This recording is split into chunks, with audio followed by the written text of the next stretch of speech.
Syederalon rumah kakek Nurdin 75 tahun, warga desa Payabing Jangka Biren terbakar pada Minggu 13 Juli 2025 lalu.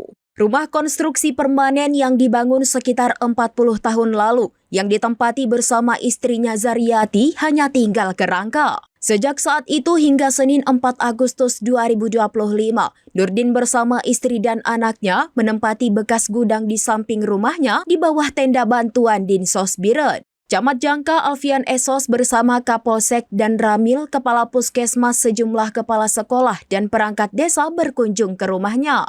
Kunjungan tersebut mengantar bantuan donasi dari masyarakat dalam Kecamatan Jangka. Kakek Nurdin dan istri menerima bantuan senilai 16 juta rupiah lebih. Sebagaimana diceritakan sebelumnya, satu unit rumah di Dusun Cut Raja, Gampung Payabing, Kecamatan Jangka Biren milik Nurdin habis terbakar. Alfian, Camat Jangka, mengatakan bantuan donasi terkumpul 33 juta rupiah lebih. Bantuan tersebut dibagi dua, satu rumah terbakar lainnya yaitu milik Husaini Ben, 59 tahun warga desa Ulece Jangka, satu unit rumah konstruksi permanen dan kios kelontong semi permanen di Dusun Tengku di Lampuh, desa Ulece, Kecamatan Jangka Biren, ludes terbakar beserta isinya. Baik, terima kasih.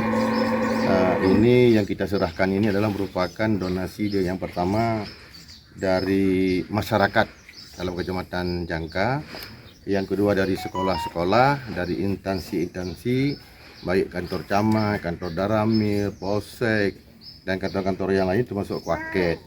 Maka ini terkumpul dana sejumlah ini 33.192.000. Ini terpaksa kami bagi dua karena di Kecamatan Jangka ini ada dua rumah yang korban. Yang pertama di bulan Ramadan juga ada di Ulece dan di Payabing ada satu. Ini kita bagi, satu penerima mendapat 16.596.000 rupiah. Download Tribun X sekarang, menghadirkan lokal menjadi Indonesia.